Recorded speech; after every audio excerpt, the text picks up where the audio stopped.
dentro de mim, nada encontrarás de bom. Mas um desejo eu tenho de ser transformado. Preciso tanto do teu perdão, dá-me um novo coração, dá-me um coração igual ao teu, meu mestre. Dá-me um coração igual ao teu, coração disposto a obedecer, cumprir todo o teu querer. Dá-me um coração igual ao teu.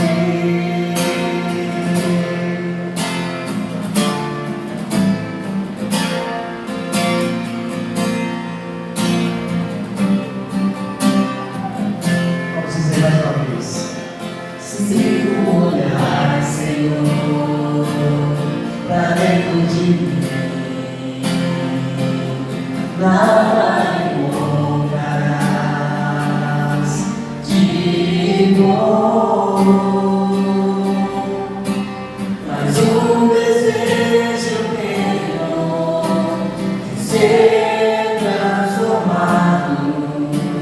Preciso tanto do teu perdão, dá-me um novo coração, dá-me um coração igual ao teu, meu mestre. Dá-me um coração igual ao teu, coração disposto a obedecer, cumprir todo o teu querer. Dá-me um coração igual ao teu.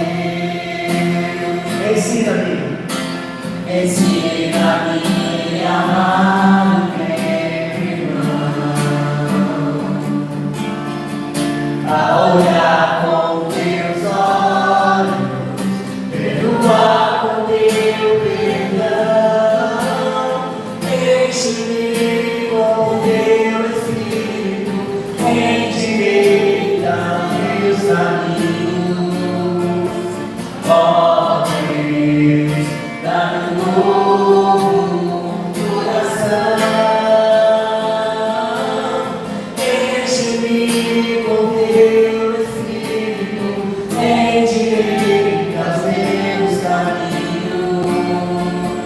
Ó Deus, dá-me um novo coração. Dá-me um coração igual ao teu, meu mestre. Dá-me um coração igual ao teu, coração disposto a obedecer, cumprir todo o teu querer.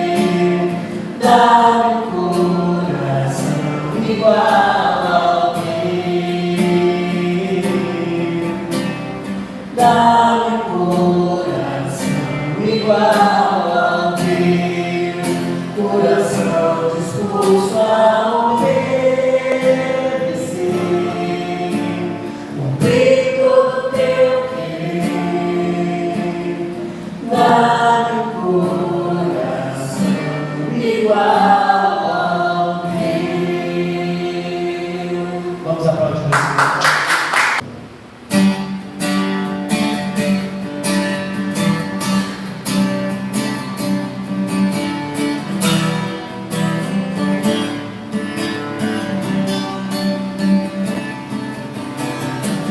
Eu te busco, te procuro a Deus,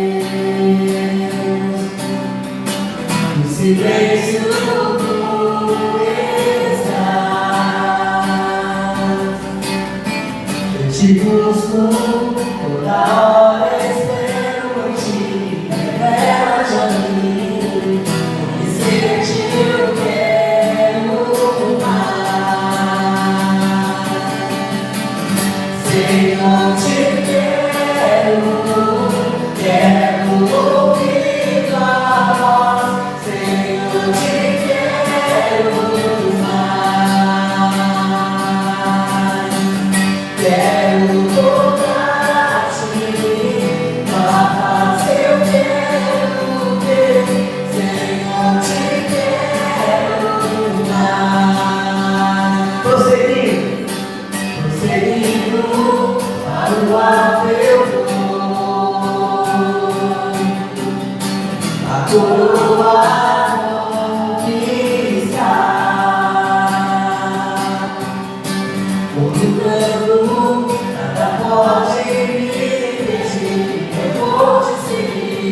te busco, te procurarei.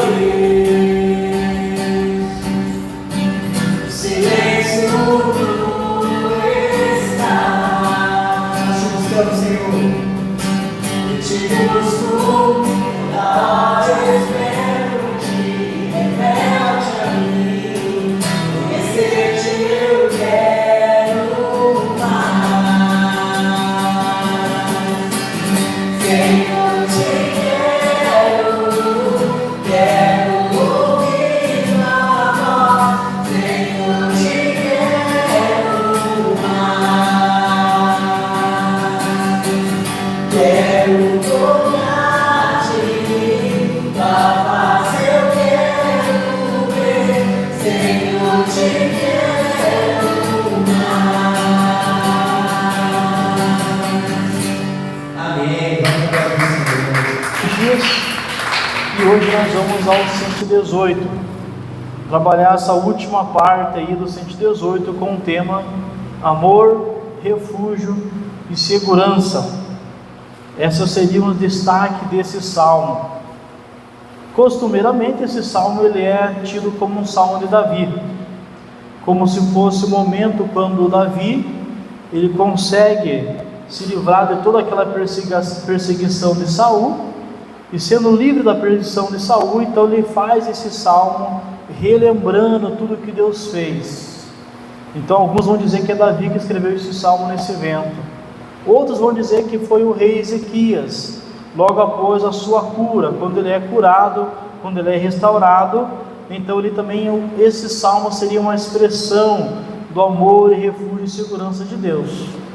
Em outras vertentes vão dizer que é um salmo pós-exílico, ou seja, é um salmo que foi feito após o povo voltarem do exílio da Babilônia. Mas de qualquer maneira, a gente vai trabalhar aqui com a ideia de ser um salmo davídico, tá? Olhando para Davi e entendendo um pouco mais da questão do salmo. Amor, refúgio e segurança é o que o salmo vai trabalhar. Esse salmo tem como principais objetivos louvar a Deus, expressar confiança e segurança nele, celebrar a salvação e a vitória divina e, acima de tudo, ensinar a confiar em Deus em todas as circunstâncias. Esse seria o objetivo do salmo. Então, ensinar as pessoas a confiar em Deus em todas as circunstâncias. Vocês estão percebendo que o Salmo 113 ao Salmo 118, a questão do louvor, da confiança, do amor, da fidelidade, da misericórdia de Deus é muito, muito repetitivo neles, porque esses salmos desse eixo 113 e 118 visa reforçar: Deus é bom, a sua misericórdia dura para sempre, e nós podemos confiar em Deus em todos os momentos. Diz assim o salmo, a partir do verso 1: deem graça ao Senhor, porque Ele é bom, porque a sua misericórdia dura para sempre. Algumas versões da Almeida colocam como o amor, né? Você pode estar na tua versão, pode aparecer o amor dura para sempre. A NVI também diz que o amor dura para sempre, tá bom? Mas são paralelos. Verso 2: diga, pois, Israel, sim, a sua misericórdia dura para sempre. Diga, pois, a casa de Arão, sim, a sua misericórdia dura para sempre. Digam, pois, os que temem o Senhor, sim, a sua misericórdia dura para sempre. Na angústia invoquei o Senhor, e o Senhor me ouviu e me pôs a salvo. O Senhor está comigo, não temerei. O que é que alguém pode fazer contra mim? O Senhor está comigo para me ajudar, por isso verei a derrota dos meus inimigos. Melhor é buscar refúgio no Senhor do que confiar nos seres humanos. Melhor é buscar refúgio no Senhor do que confiar em príncipes. Todas as nações me cercaram, mas em nome do Senhor as derrotei ou destruí. Elas me cercaram, sim, me cercaram de todos os lados, mas em nome do Senhor as destruí. Como abelhas me cercaram, porém como fogo em espinho foram queimados. Em nome do Senhor as destruí. empurraram-me violentamente para me fazer cair, porém o Senhor me ajudou. O Senhor é minha força e meu cântico, porque Ele me salvou. Nas tendas dos justos há voz de júbilo e de salvação. A mão do Senhor faz proezas, a mão do Senhor se eleva, a mão do Senhor faz proezas. Não morrerei, pelo contrário, viverei e contarei as obras do Senhor. O Senhor me castigou severamente, mas não me entregou à morte. Abram as portas da justiça para mim, entrarei por elas e darei graça ao Senhor. Esta é a porta do Senhor, por ela entrarão os justos. Graças te dou, porque me escutaste e foste a minha salvação. A pedra que os construtores rejeitaram, essa veio a ser a pedra angular. Isto procede do Senhor e é maravilhoso aos nossos olhos. Este é o dia que o Senhor fez, exultemo-nos e alegremos nele. Ó, salva-nos, Senhor, nós te pedimos. Ó Senhor, concede-nos prosperidade. Bendito o que vem em nome do Senhor.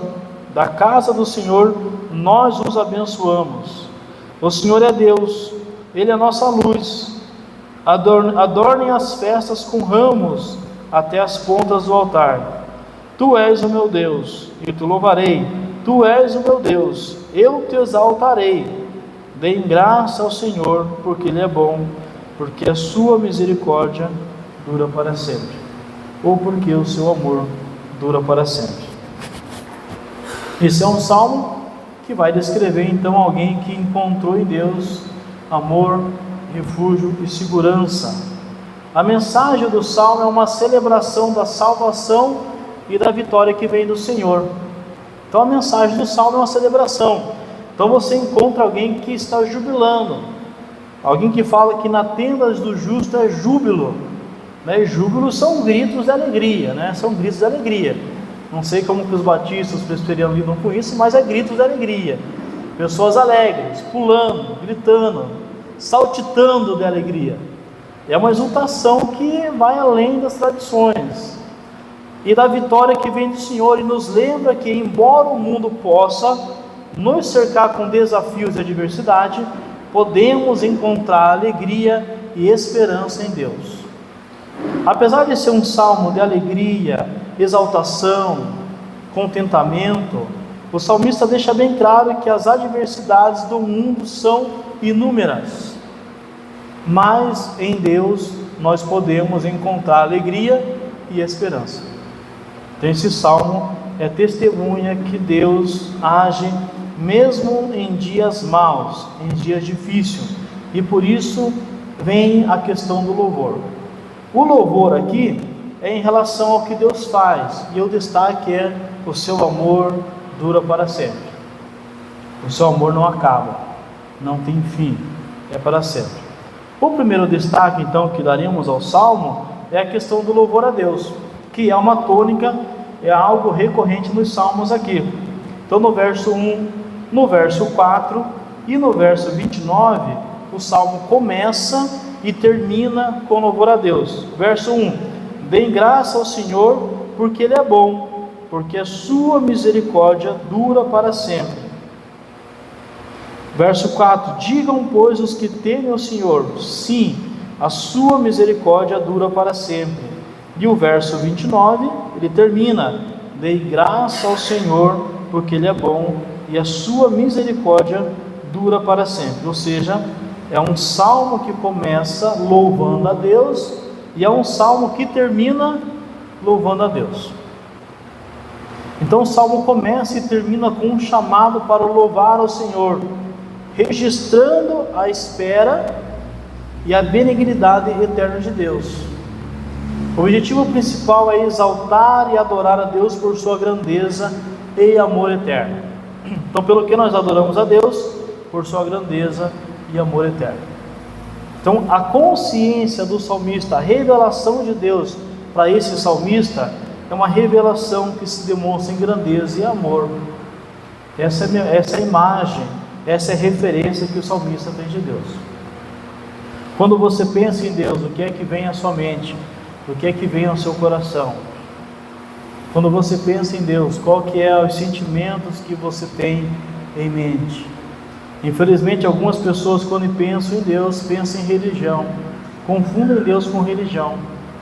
Quando pensam em Deus, confundem Deus com igrejas, confundem Deus com estruturas, com homens. Mas o salmista aqui, ele deixa bem separado o que é estrutura e o que é Deus. Deus é algo, é um ser, é pessoal, é verdadeiro. E o que Deus revela para o salmista aqui é grandeza e amor, segurança e refúgio. É isso que o salmista encontra. Por isso que ele começa o salmo falando que Deus é bom, e ele termina falando também que Deus é bom. Ou seja, a nossa relação com Deus começa por causa da bondade de Deus, e ela continua por causa da bondade de Deus. Não é por causa dos nossos atos religiosos, não é por causa da nossa obediência, não é por causa que nós somos fiel, é porque Ele é bom. Então esse Deus deve ser louvado. Por isso, queridos, que uma parte da nossa oração, a maior parte da nossa oração, teria que ser engrandecendo a Deus. Quem tem essa consciência do salmista, a maior parte da sua oração será engrandecer a Deus, dizer quem Deus é. Deus é bom, Deus é justo, Deus é verdadeiro, benigno, santo, único, verdadeiro, imenso. Deus, ele é santo. Como é que anda a tua parte do louvor a Deus? Quanto tempo você gasta na oração reconhecendo quem Deus é?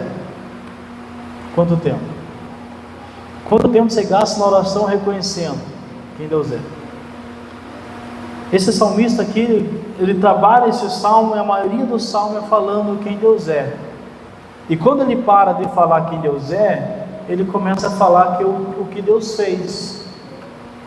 Então, a parte da reflexão do salmo, Deus é bom. E o que é que Deus faz? Ele age com bondade. Então o salmista convida-nos ao quê? A louvar a Deus, a reconhecer a bondade de Deus. Outro aspecto do salmo, que vai estar no verso 5, 8 e 9, ele enfatiza a confiança em Deus. A confiança em Deus.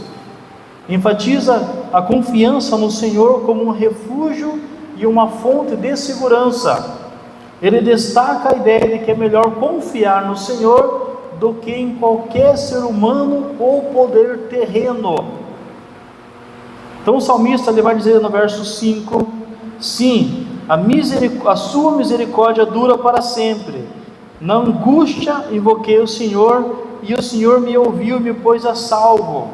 Verso 8: melhor é buscar refúgio no Senhor do que confiar nos seres humanos.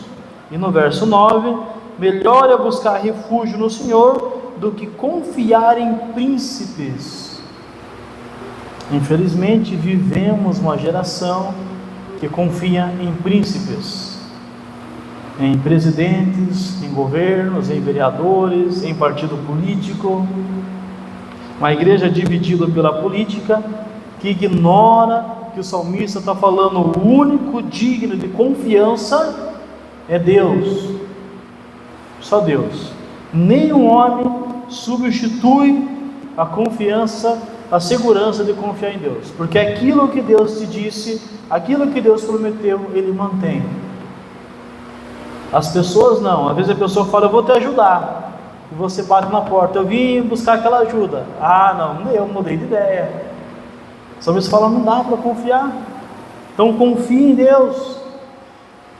Quando ele fala isso, confia em Deus, tem muita gente olhando para o ser humano, achando que o ser humano é a fonte de confiança. Não é. Não há segurança no ser humano. Não há segurança. O único que é verdadeiro e confiável é Deus. Então o salmista fala, confiem em Deus. E o verso 9, ele destaca, o verso 9 ali: melhor é buscar refúgio no Senhor do que confiar em príncipes. Melhor buscar refúgio no Senhor. Então Deus é fonte de confiança. Você confia em Deus? Você confia no poder de Deus? Você confia que mesmo se as pessoas faltarem, Deus continua? Isaías 49:15 diz que mesmo que meu pai e minha mãe me abandone, o Senhor me acolherá. Então Deus é o único que realmente não nos abandona. Nós devemos confiar em Deus. A nossa confiança tem que estar em Deus. Mas ele também continua dizendo, ele incentiva também a enfrentarmos a angústia com fé. Então ele vai descrever situações de angústia, adversidade, mas a mensagem é que mesmo em momentos difíceis, a fé em Deus é uma fonte de conforto e esperança. O salmista invoca o Senhor em tempos de aflição e encontra refúgio nele. Então ele está dizendo, olha, a melhor maneira de buscar refúgio e enfrentar a angústia é com fé. Como é que você lida com a angústia? Você se esconde no quarto, se deprime, começa a pensar coisas negativas, começa a remoer o passado, começa a lembrar das pessoas que fizeram mal, começa a te lembrar de fulano, ciclano, pessoas que lhe abandonaram. O salmista fala, eu não fico pensando em homens, eu penso naquilo que Deus fez, naquilo que Ele está fazendo e naquilo que Ele promete fazer. Verso 5 de novo, na angústia invoquei o Senhor, e o Senhor me ouviu e me pôs a salvo. Na angústia. O verso 7, o Senhor está comigo para me ajudar, por isso verei a derrota dos meus inimigos. E o verso 14, o Senhor é minha força e meu cântico. E essa é uma declaração poética linda, o Senhor é minha força e meu cântico. Quem é a tua força? Quem é que garante você diante das angústias da vida? Ele fala, o Senhor é minha força e o meu cântico, né? Jesus, Deus é o motivo da nossa canção. Mesmo que você fale, eu não tenho motivos para cantar, a nossa fé em Deus deveria ser um motivo vivo para cantarmos ao Senhor, porque Ele se torna o quê? Cântico. Ele se torna um cântico, porque Ele salva, porque Ele restaura. Então a melhor maneira de você enfrentar a angústia que vem, a melhor maneira de você enfrentar essas doenças da alma e do coração, a melhor maneira de você enfrentar o medo, a tristeza, a dor, o abandono é com fé. Melhor maneira. E a igreja precisa ser um espaço de fé. A comunidade da igreja precisa ser esse espaço que as pessoas chegam e encontram pessoas com vida. Mesmo que estejam angustiadas, elas são fonte de vida. Diz que nós temos que enfrentar a dificuldade, a dor, a angústia, a depressão, o câncer, seja o que for, com fé, com vida. Com vida. Então ele descreve situações de angústia, de adversidade, mas ele não descreve reclamando. O salmista não fala, mas está difícil, né? Confiei tanto em Deus, esperei tanto de Deus. Não. Ele fala, a mensagem principal é que em momentos difíceis, a fé em Deus é uma fonte de conforto e esperança. Semana passada nós terminamos falando que a fé em Deus é uma fonte de amor, de misericórdia, que você vai diariamente lá e essa misericórdia não cessa. E Deus também é uma fonte de conforto e esperança. Você vai diariamente em Deus e lá você vai ter conforto e lá você vai ter esperança. Nós precisamos desenvolver isso. Outro destaque do Salmo será a ação de graça, alegria, regozijo, felicidade, exultação. Então o Salmo ele tem um tom de ação de graças, há um tom de regozijo ao longo do Salmo, especialmente no 15 e 24 que eu vou ler para vocês aqui. Esses versos destacam a alegria e a gratidão pela ajuda divina e pela segurança encontrada em Deus. Infelizmente vivemos um tempo na fé cristã que é incrível como o cristão é para baixo, negativista. Como o cristão tem puxado as outras para baixo. O salmista aqui, ele destaca alegria e gratidão. O Paulo que você encontra preso em Filipos tem alegria e gratidão. Os discípulos que são chicoteados pelo nome de Cristo em Atos 4, eles saem alegres porque foram dignos de sofrerem por Jesus. Então verso 15, o que diz o verso 15? Nas tendas dos justos a voz de júbilo e salvação. Nas tendas, na casa, na habitação do justo, a voz de júbilo e de salvação. Queridos, nós precisamos entender que ser crente em Cristo Jesus é experimentar nas nossas tendas júbilo e alegria de salvação. Quando você estuda o livro de Atos, um dos aspectos mais profundos da presença do Espírito Santo em Atos é a alegria. Não é o riso, não é a gargalhada, é o regozijo, a esperança que Paulo enfrenta, que Paulo experimenta quando está na prisão. E o verso 24 que eu já li para vocês também destaca: deem graça ao Senhor, porque Ele é bom, porque a sua misericórdia dura para sempre. E a carta que o Caio leu para nós, Filipenses, é uma carta de alegria. Só que você fala, como assim alegria se Paulo está preso? É porque Paulo, a prisão de Paulo, que torna a sua casa, ele visita, ele percebe a visita de Deus trazendo regozijo, porque na habitação dos justos há alegria, há regozijo, não importa onde seja essa habitação, mesmo que seja uma prisão. E Paulo escreve a carta aos Filipenses, que o tema da carta aos Filipenses vai ser regozijo, gratidão, alegria, contentamento. É de Filipenses que Paulo fala: em tudo as coisas estão mais experimentadas, posso suportar todas as coisas, ou posso todas as coisas daquele que me fortalece, eu sigo para o alvo. Nós cantamos, né? Eu sigo para o alvo, eu vou adiante. Por quê? Porque a alegria e a gratidão é o melhor combustível da vida. O melhor combustível da vida é a alegria e a gratidão. Pessoas que não desenvolvem alegria e gratidão se arrastam. Então nós precisamos enfrentar os problemas de frente, mas não perder a alegria do Senhor. Não perder a alegria do Senhor. Não perder a gratidão. Eu sei em quem tenho crido. Eu sei que Ele é poderoso. E Paulo escreveu essa carta, já está quase no fim da carreira. Eu sei em quem tenho crido. Eu sei que Ele é poderoso para guardar a minha coroa, guardar a minha garantia, meu galardão até o dia de Cristo Jesus. Eu sei que eu tenho crido.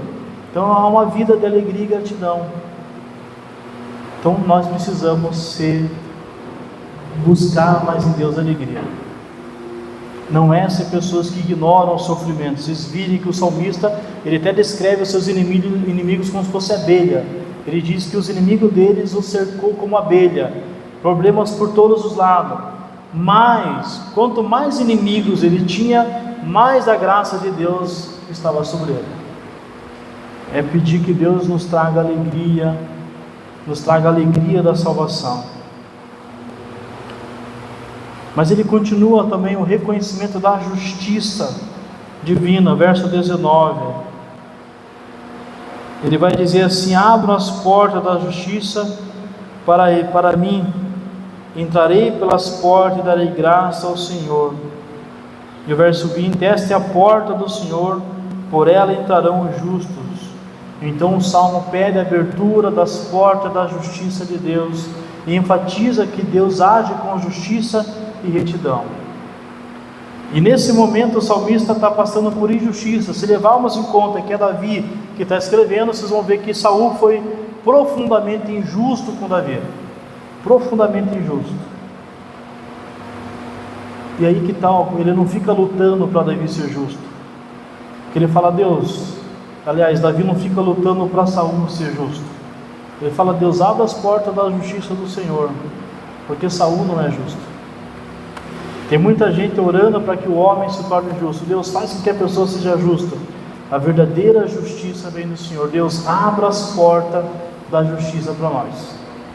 Faz justiça aos teus servos, porque o Senhor age com justiça e retidão. Abra as portas. Eu quero entrar pela porta da justiça. Ele também nos ensina a considerar a justiça de Deus e a importância de buscar a justiça de Deus em nossas vidas. Deus manifeste a tua justiça em nossas vidas. Manifesta. Nós precisamos dela. Abra a porta da justiça, eu quero entrar. E manifesta a justiça em nossas vidas. Quantas coisas para a gente orar, quantos temas para a gente buscar em Deus em oração. Esses temas fazem parte da tua consciência em relação de quem Deus é. Esses temas fazem parte das suas orações diárias. Esses temas fazem parte do seu testemunho cristão. Como é que as pessoas olham para você? Mesmo que você esteja enfrentando lutas, mesmo que você esteja passando pelo vale da sombra da morte, como é que um cristão passa pelo vale da sombra da morte? Confiando, acreditando, testemunhando, crendo, desenvolvendo fé, sendo fonte de inspiração, falando: Deus é bom, eu estou nesse quarto aqui, mas Deus é bom, eu estou enfrentando o câncer, mas Deus é bom, eu estou enfrentando depressão, mas Deus é bom, eu não me entrego, porque eu entrei pelas portas da justiça de Deus e Deus vai se manifestar. E o último destaque do Salmo, o valor messiânico dele. Verso 22, ele é um salmo messiânico, ele dá uma referência a Jesus.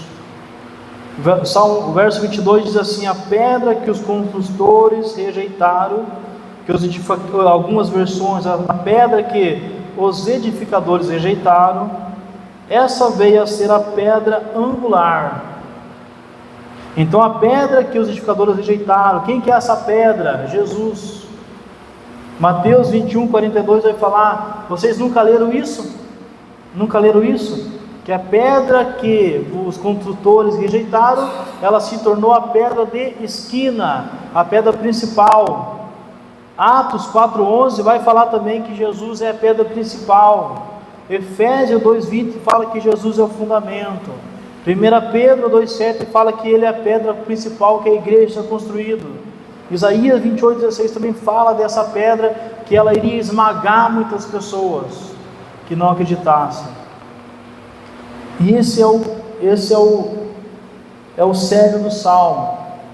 Só pode louvar a Deus aqueles que estão edificados sobre a rocha que é Jesus. Só pode entrar pelas portas da justiça aqueles que encontram Jesus. Jesus é o fundamento da nossa fé. Jesus é o fundamento.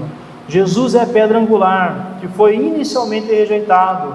Ele é o alicerce sobre o qual a fé cristã é construída, e sua morte e ressurreição são eventos centrais na história da redenção. E isso é algo interessante no salmista, porque ele, vivendo o seu momento, ele entende que Deus tem fundamentos para a fé do homem, para a fé da mulher, e o fundamento está em Deus. Está em Deus. Quem vive em Jesus tem uma fé viva. Quem vive em Jesus não teme a morte, a doença, as tristezas da vida, porque sabe que Jesus venceu. Mas por isso você precisa desenvolver fé em Jesus. Como é que anda a sua fé? Mas será que nas suas escolhas, no seu dia a dia, você também não está rejeitando essa pedra? Será que como igreja nós não estamos com a igreja fundamentada em filosofias e doutrinas de homens e não em Jesus? Será que a tua conversão foi em Jesus? Ou você se tornou adepto de uma religião, de uma placa de igreja, de um sistema teológico, mas não se envolveu com Jesus? Então você precisa se envolver com Jesus. Concluindo, o Salmo 118 serve como um ensinamento para confiar em Deus, buscá-lo como um refúgio em momentos de necessidade e importância de valorizar a sua fidelidade e amor eterno, revelado em Jesus. Ele é um hino de louvor e gratidão que nos lembra da espera. Precisamos esperar em Deus, e que essa espera é um Deus que nos ama, que é eterno e que demonstra bondade, E nesse salmo encontramos a expressão de confiança inabalável no Senhor como nosso refúgio e fonte de segurança, mesmo nas situações mais difíceis da vida. Esse salmo nos encoraja a enfrentar a angústia com fé e encontrar consolo na proteção divina. Esse salmo nos lembra: Jesus precisa ser a base da nossa vida. Jesus precisa ser a base do nosso casamento, da criação dos filhos, da nossa vida financeira, dos nossos relacionamentos. Jesus tem que ser a base. Nós não podemos rejeitar essa base. Se a gente rejeitar, nós pereceremos. Qual que é o desafio para você essa noite? Você precisa reafirmar a sua fé em Jesus e precisa pedir que o Espírito Santo coloque um novo cântico em seus lábios e que você tenha consciência da grandeza de Deus. E que você vai enfrentar a vida, as dificuldades, as tristezas e as dores com o coração alegre e com os olhos olhando para o céu, sem se entregar. E o desafio hoje: será que você não precisa rever os seus laços com Jesus? Será que você não precisa reafirmar a sua fé em Jesus? Será que você não está confiando mais em nome de igreja, em teologias humanas do que em Jesus? Será que Jesus é a nossa fé ainda? Ou será que a gente confia mais em elementos da expressão da fé cristã do que em próprio Jesus? Nada tira, nada toma o lugar de Jesus. Nenhuma doutrina substitui Jesus. Quer você acredite na predestinação, na eleição, dom de línguas, isso ou aquilo, nada disso sustenta uma fé onde Jesus não está.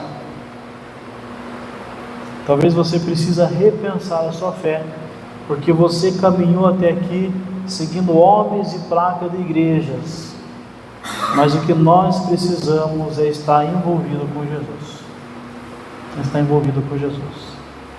É reafirmar nossa aliança. Jesus, eu quero ter um compromisso com o Senhor e quero assumir o compromisso de proclamar o teu nome. O salmista, ele fala aqui, ele fala de proclamar, ele fala de ensinar os decretos. Verso 13, com os lábios tenho narrado todos os juízos da tua boca. Então ele vai narrar isso. A gente precisa viver cada vez mais com o nosso Deus. Com o nosso Deus. Como é que está a sua fé? Em Jesus? Na sua história? No seu passado? Ah, pastor, a minha fé está na minha doença, né? Eu estou preso na doença. Ah, eu estou com depressão. Ah, eu estou com problema financeiro. Casamento não vai bem. Ah, coloque a sua fé em Jesus. Jesus tem que ser a base da nossa fé. Se Jesus não for a base da nossa fé, os problemas se tornam maior que nós. E o salmista, ele fala que os problemas deles eram imensos, né? Os inimigos deles eram como se fosse enxame de abelha. Eu sei que alguns correm de uma abelha, imagina um enxame de abelha. Ele fala: esses são meus inimigos, mas em Deus eu lutei e venci, que Deus está comigo. Eu convido você então a orar, você que está online, você que está aqui presencial, você que está online, que você não se distrai nesse momento, que você feche os seus olhos, você busque a Deus, você peça algo novo para Deus. Deus, revela-me a tua grandeza, fortaleça a minha fé em Cristo. Jesus, se revela-me, encha-me com teu Santo Espírito. Deus, o Senhor tem algo novo para mim que eu preciso aprender. Talvez eu tenha anos de igreja, mas talvez eu nunca experimentei algo profundo do Senhor. E quem sabe esse é um tempo que o Senhor está me chamando para viver algo novo contigo, para viver algo novo com a tua vontade. Quem sabe é um tempo de viver algo novo com a tua graça, algo novo com o teu reino. Falar: Jesus, eu quero viver a tua vontade para a minha vida. Eu quero poder jubilar com a tua obra. Eu quero. Essa é a vontade de Deus.